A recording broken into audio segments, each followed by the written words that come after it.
Next week, I shall be approaching a federal high court to stop this madness. We can't continue like this. Are you seeing the face of these criminals? These alleged criminals? Look at their face. Under 6 months, somebody that wiped the entire community, and he was arrested, and these people did not submit themselves. In the university, before the university will consider you must submit yourself. These people were arrested. Share your thoughts and share the video. Can you with fear? Enjoy the rest of the videos. I will be right back. But you are here to discuss rehabilitation of 774 repentant, in quotes, terrorists. The federal government says this is under Operation Safe Corridor. These 774 persons were trained in vocational skills for 24 weeks in Gombe. And now they are being released to society, being reintegrated under DDR, disarmament, demobilization, reintegration. What's your take on this development? Okay, thank you once again. I want to start by saying that God keeping us alive, by next week I shall be approaching a federal high court to stop this madness. We can't continue like this.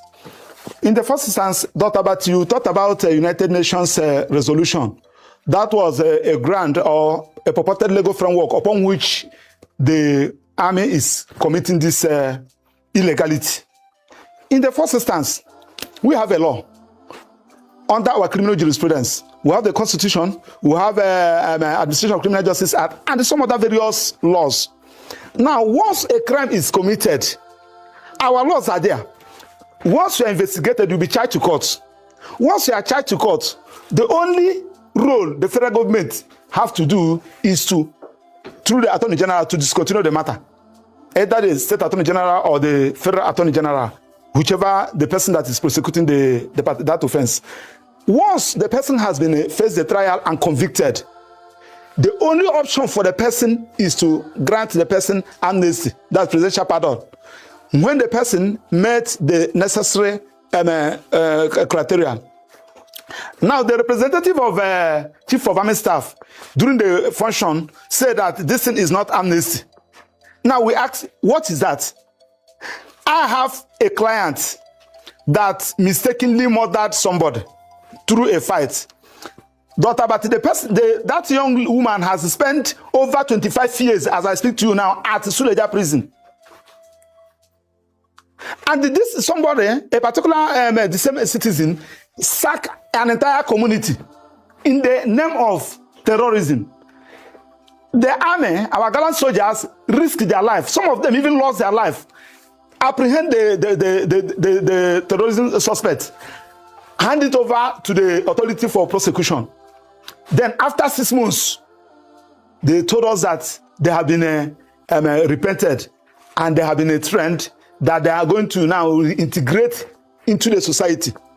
And the representative of Chief of Army Staff was begging the community to accept them back. Now I ask him a question again. Which community? The community that is no longer in existence. Now, who are those that receive them? The people that are already in the IDP camp. So this thing must stop. This is, to me, this is an epitome of fraud.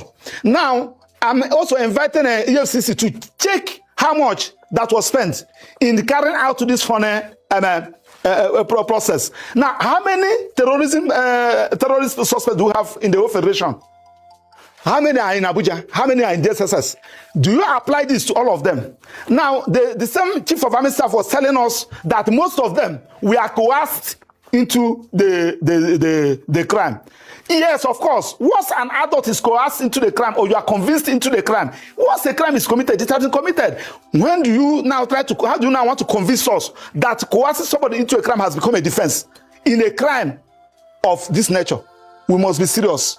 So that's why I told you that, I started by telling you that we are going to approach I'm going to approach federal court by next week to stop this particular madness. It must stop. I'm sure you recognize and understand that in terms of a crime, terrorism is quite complex. It's not as straightforward as your regular crimes. So let me take two statements from the United Nations, and I'd like to get your thoughts on this. The United Nations says focusing only on prosecuting and imprisoning suspected terrorists may be insufficient to prevent people who have committed terrorist acts from doing so again following their release. Where there are large numbers of terrorism suspects, there is a risk that criminal justice systems can become overwhelmed. Can Nigeria's criminal justice system sufficiently accommodate the number of terrorists that we have? And also the point around the low-risk terrorists. These are terrorists. We saw earlier this week a 15-year-old, minors, some women who were abducted. Some of these people were kidnapped and radicalized. Would you still take the same position in view of these people? Not the ones, because don't forget there are persecutions as well. We talked about the persecutions a few weeks back. About 500 of them were in court. 345 of them were sentenced. So that's what we're looking at. So that there's a context to this. What's your take on that? Okay, Madam Ayo, don't mix this up. Once a minor commits a crime, no matter the level of that crime, you try the minor under juvenile law. That one is a separate ballgame altogether. Now, you are talking about United Nations resolution. United Nations resolution is not automatic. This is a resolution. It's advisory. It is not left for each sovereign state to look at your own peculiar laws, look at your own peculiar circumstances before you now apply it. Now, one, you should check whether that resolution is even in conflict with your own law. If it is in conflict with your own law, it cannot be applied. That one is one. Then two, if you must apply it, there must be amendment, legislative amendment on that particular issue. That one is also on that. Then two, you should also check the level of crime. Madam Ayo, last 2 weeks, 3 weeks, how many generals were killed? Yesterday, how many persons were adopted in Benue by all these terrorists? And instead of you to look for a way to address it, you are busy reintegrating people into the system. I'm assuring you they are creating more harm than good, because those people, okay, Madam, have you think about that boy that lost the father and the mother? That man that lost the entire family. And you are now reintegrating the person in the same community, and you want the person to be watching the person. They are creating, this thing is creating more harm than good, and we should stop it. In the first instance, United Nations brought it when the issue of terrorism in a particular nation has come down.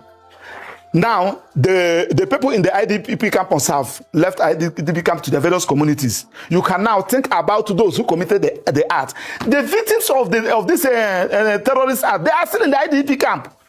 And instead of you to think about how to rehabilitate them, instead of you to think about how to make their welfare there, and you are using our hard-earned money to say that you are rehabilitating a criminal under 6 months, it will not stand. We will protest against it. Able to absorb these people, because don't forget that part of this solution is because of the overwhelming nature of the terrorists. Some of these, at least low-risk terrorists, the minors, the younger ones. Can our current justice system accommodate them as correctional services? Do we have enough facilities for them? We are saying the same thing. The law that established correctional center made provision for all this. Once you are convicted and sentenced, and while you are serving your prison term, there are some skills you are expected to learn. And when you are the prison officials are the people that will say that this person has repented, let the president consider him so that you go back to the society. It takes a process, and you must serve that punishment to an extent. Are you seeing the face of these criminals? These alleged criminals, look at their face. Under 6 months, somebody that wiped the entire community, and he was arrested, and these people did not submit themselves. In the university, before the university will consider you must submit yourself. These people were arrested. If I may interject, just as a point of correction, the army and the spokespeople for the Operation Safe Corridor had said that this group, the group that is considered for, these programs, is not the group that commits mass atrocities. They say that they are the ones who are maybe abducted and forced into indoctrination. Just as a matter of clarity, because you said these people, the faces of these people, they've killed so many people, just point of correction. They, according to them, I'm not holding brief for them, but their statement says that they specifically target those who are, in essence, victims of circumstance. But still speaking on the point of victims of circumstance, amidst this group, there were 8 foreigners, one from Burkina Faso, one from Cameroon, 2 from Chad, 2 from Niger Republic. I'd just love to get your opinion on that. Should we be rehabilitating foreign nationals? Should we be deporting them? Some would argue that if we deport them, they'll only go back and reintegrate and reinforce themselves with their terrorist cells and maybe give them information and, what should we be doing with the foreigners that are caught?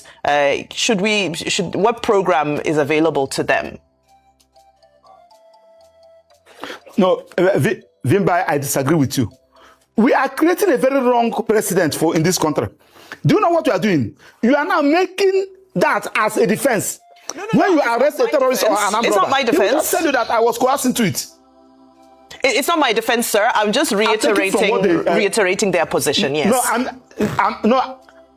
Yes. I'm not referring to you. I'm referring to the representative of Chief of Army Staff, who said that most of them were coerced into it. So, in other words, that was the ground upon which you consider them. So, in other words, you are also let other people go and commit crime. Immediately they arrest you, tell them that you are coerced into the crime. And I'm telling you that when they force you into the crime, or they convince you into the crime, or they pay you money to join into the crime, once you are an adult and you commit a crime, that should not be a defense. We should get it right. I am telling you, saying it in the national television, this thing is an epitome of fraud. Because the money used to rehabilitate these people, go to IDP camp. I was in IDP camp during Easter when I went to visit them. Go and see the victims of this terrorism. We can't allow it to stand. EFCC should investigate them. Now, after this one, in the next 6 months, they will get another budget. They will now get another few of them. They'll say that, this is an epitome of fraud. So what... Dr. Okpara, just a clarification. You kept referring to Chief of Army Staff. That program, Operation Safe Corridor, is under the Defense Headquarters. Chief of Defense Staff. Defense Headquarters. So it was General Oluyede, yes, who was making the point about winning these people. And where guys, the Chief of Defense Staff, please. Chief of Defense Staff, Defense Headquarters, not Army. Yes. They have enough on their plates to worry about. But what do you think about this whole idea? You are very clear about rehabilitation. But the basic philosophy by the United Nations in those resolutions that I mentioned earlier is that even terrorists under their counter-terrorism resolutions can still be rehabilitated. But you are saying that in Nigeria, it doesn't make sense. That prosecution should come first under PRR, which is also a United Nations program. But I said earlier on that, does Nigeria even have the capacity to follow the basic protocols before unleashing these persons onto society? Is there something that could be done differently? Yes. Dr. But we are saying something. United Nations resolution is not binding on every country. Section 9. Yes. So when you have the resolution, you now look at your own circumstances. You look at your own law.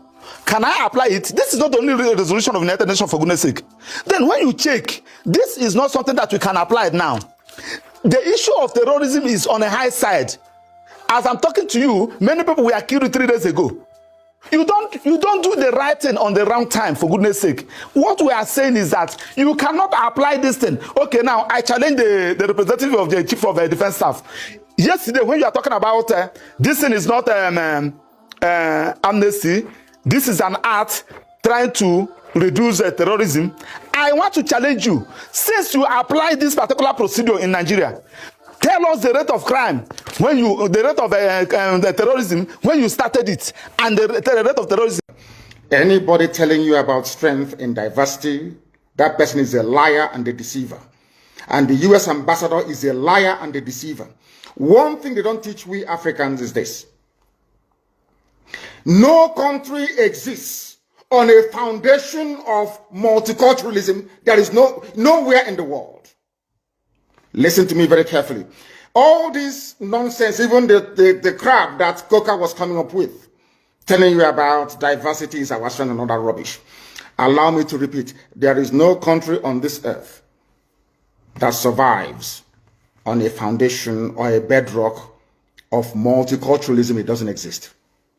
That is why multiculturalism in Africa is dead on arrival. It can never work. Because we are tribal beasts by nature. We are tribal by nature. That is why we travel from wherever we are during New Year's, during Christmas, during Easter, during New Year Festival to go back home where we come from. Because that is where we identify with. Now, let me ask the U.S. ambassador a very simple question. Is United States of America a multicultural society? U.S. that was created and built by Western Europeans. U.S. was created, should I say, created by God, of course. Built by Western Europeans. Mostly English people that was fed up with the way of life of the English monarchy. They went to America on Mary Rose. I want to ask the U.S. ambassador, I want to teach Africans what they don't know this evening. There is no country that functions on this multi-ethnic rubbish. Nowhere in the world. Not even the USA, that was created by people who are not indigenous to America. The owners of the soil of America are Native American Indians. That is a fact of life. God gave America to Western Europe to develop and gave them a special grace to be the beacon and the light and the conscience of the world. Because God knew that if he had left all these wonderful people in Europe, they would become contaminated. He removed them from Europe, sent them to America, built a wonderful nation as a shining light and a beacon for the whole world to look up to. Even that America that was built from scratch by people who are not indigenous to the land is not multicultural. Why am I saying this? America was founded on the principles of Judeo-Christian, Greco-Roman, democratic value systems. I repeat, America is not multicultural. They accommodate other races and other nations. Yes, they can accommodate you. But where you're coming into, the bedrock, the foundation of America is based on Judeo-Christian principles, Greco-Roman political ideology, which is republicanism. America is not multicultural. America is Western Europe.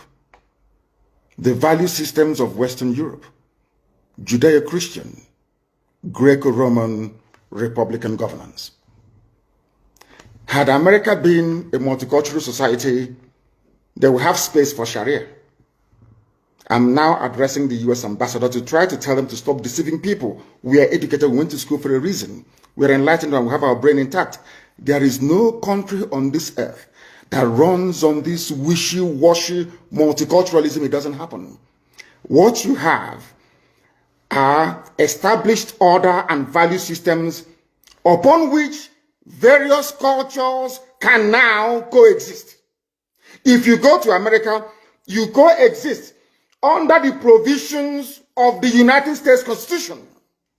And the U.S. Constitution is a Christian constitution, not Islam. America is not multicultural, but under that bedrock of liberty and egalitarianism, you allow other cultures to come in. But first of all, they must swear allegiance to or take an oath to uphold the Constitution of the USA. That is something that the U.S. ambassador never told the Janjaweed that went to visit her.